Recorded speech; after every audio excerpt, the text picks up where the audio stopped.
David, welcome. Welcome morning, to Awaken Atlanta. What's poppin'? Good to be here. Thanks for having me. What a beautiful view he has right there. Is that your back? Is that your backyard? Yeah, I'm in the solarium of my home right now. I'm in Montreal, Canada. Wow, Montreal, Canada. Wow, that's beautiful. God, how is it there? I mean, it's cold. Yeah, it's cold. So David, tell us about. We were talking about how to heal our to lock into our superhuman nature. Do we have that? Of course, yeah. Everyone's got their own unique gifts. It's part of your birthright. Ooh. So, when did you realize you had your power? And of course, you share that with other people now. But and what advice do you give people as they go forward how to tap into it? Yeah, for sure. Well, first, just to normalize it and make it very easy to understand for everyone, everyone's unique gift shows up for them in different ways. Mm. So for example, if you're a people helper and you're someone who people come to you for advice, you might notice that you could tune into them in unique ways and know things about them that you shouldn't know, and you're blown away by the wisdom you're giving them just as much as they are. Or maybe you're a creative artist, maybe you're a painter, and you just have these visions that come to you, and it just feels like you're in this flow, you're in the zone of things. Yeah. Right? So you understand what I'm saying? Vortex, as you're in your vortex. Would say it. Exactly. So everyone's got their own version of being in the zone or being in that flow state. And in terms of accessing it, in terms of unlocking it, the very simple answer is the more you prioritize acting on your highest passions, excitement, and inspiration, those energies are the nourishment that further ignite your unique gifts. That's why get out of the corporate world if you hate it. That's why 2022 is get a new job if you hate your job. Seriously, because if you're not living your true potential, it's kind of like you will make yourself sick inside, right? How are you processing with this understanding and belief that you're sharing and teaching me? How are you processing what's going on in the world and like Canada? I mean, they're about to get FEMA camps, people being put in camps, even if you're not sick, but if you're in contact with somebody who is. How does that process that? Well, you want balance between your freedom and then your peace.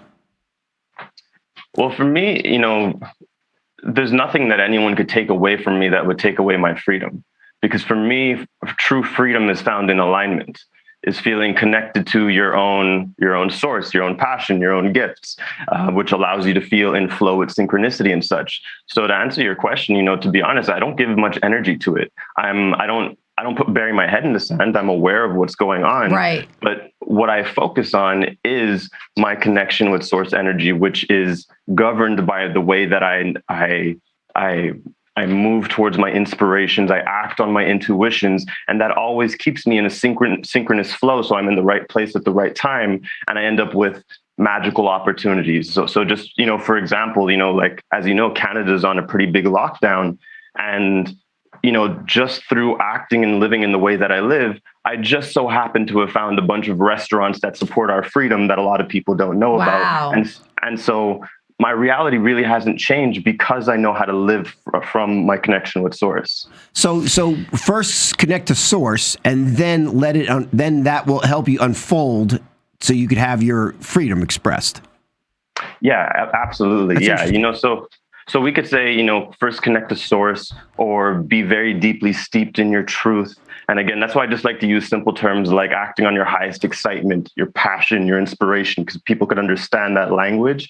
But that's what connects you to your higher self, to source energy, which allows you to be in that synchronous flow. You just find yourself in synchronicity, and you kind of bypass regular reality, so to speak, that might have certain apparent constrictions. So it's like manifesting. But can you share a supernatural story of how you came alongside somebody and helped them? Or healed? Yeah. So something supernatural.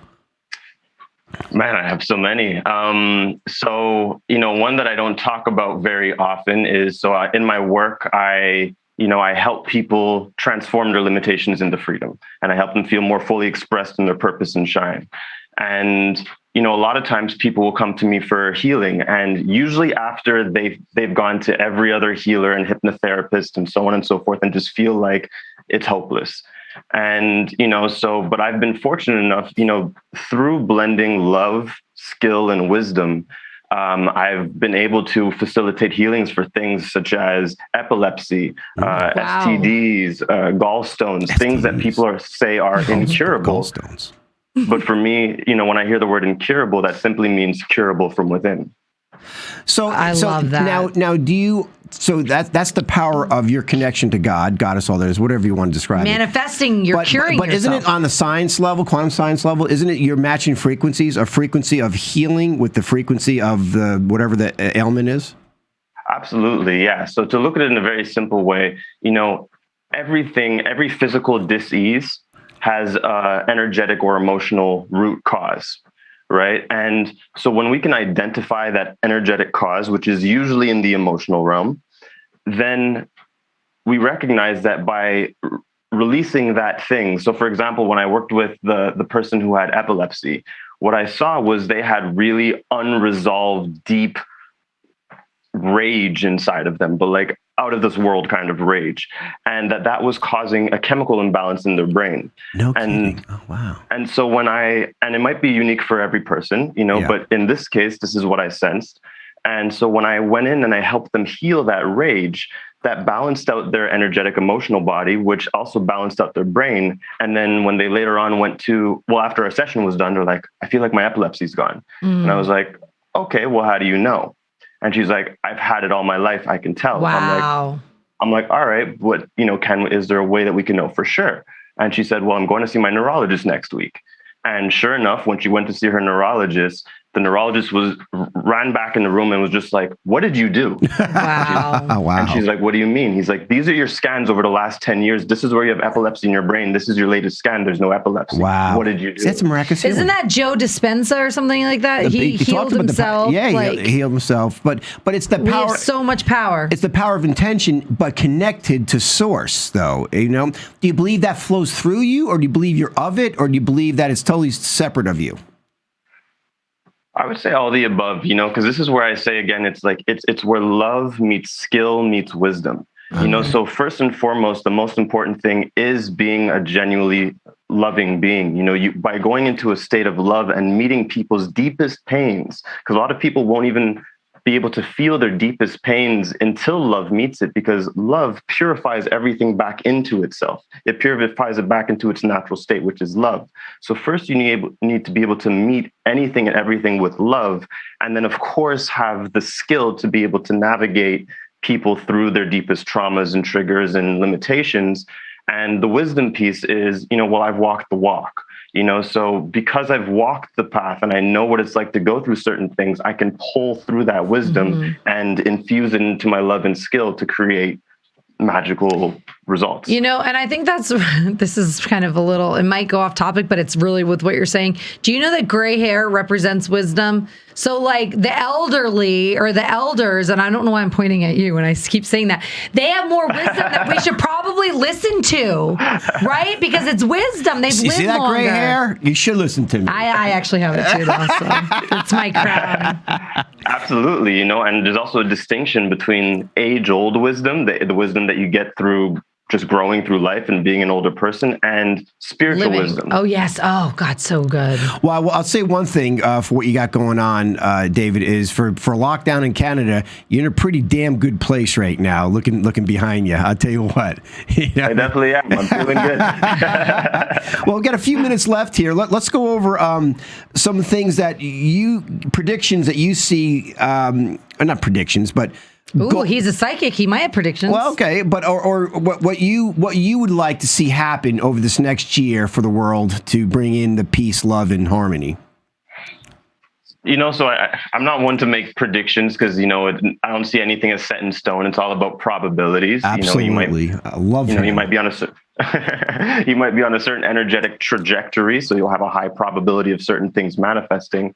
But what I would like to see is Just, I'm all about encouraging people's connection to source energy, encouraging people's connection to their truth, to their intuition, to their inspiration. And so I would love to see people get more in tune with what lights them up in the world, with what their deepest truth is, what fills up their cup. Because when you feel more connected to your truth, then you feel more connected to yourself. When you feel more connected to yourself, then you feel more connected to your creativity, your gifts and confidence, which then connects you to your inspiration and flow, which then connects you to synchronicity, which then has you serving your purpose and serving and impacting others in a positive way.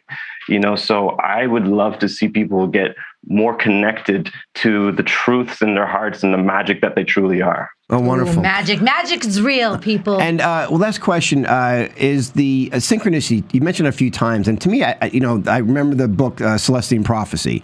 Yes. And it was to me. Have you ever read that? Mm-mm. It's a simple book. You'd like it. Oh, simple. What an ass. But it's Celestine Prophecy, and it was about synchronicity. So describe synchronicity for people out there, what it looks like, because a lot of people are experiencing it, but they just blow right through it. They don't even realize it. They don't see it as synchronicity. They see it as a coincidence, right? Right. So very simple. So synchronicity is essentially magical coincidence. It's when you find yourself at the right place at the right time, and everyone's had these moments, but a lot of people think synchronicity is random and spontaneous when it's not. There's actually a science to it. So for example, just to give a grounded example here, when I was younger, I wanted to become a street magician. And this is before YouTube and all these things. I saw David Blaine. That's what I wanted to do. Right? But I didn't know where to start. But the next thing I know, I go to my school and there's a street magician in my school. Wow. Yeah. And he ends up teaching me some magic. Yeah. So that's a synchronicity, to give an example. You put it out there. Right. And so the thing to understand here is that synchronicity isn't random. There actually is a science to it. And the way that you activate synchronicity is by acting on your highest inspirations, acting on your highest excitements, acting on your highest intuitions, and that puts you in sync with synchronicity.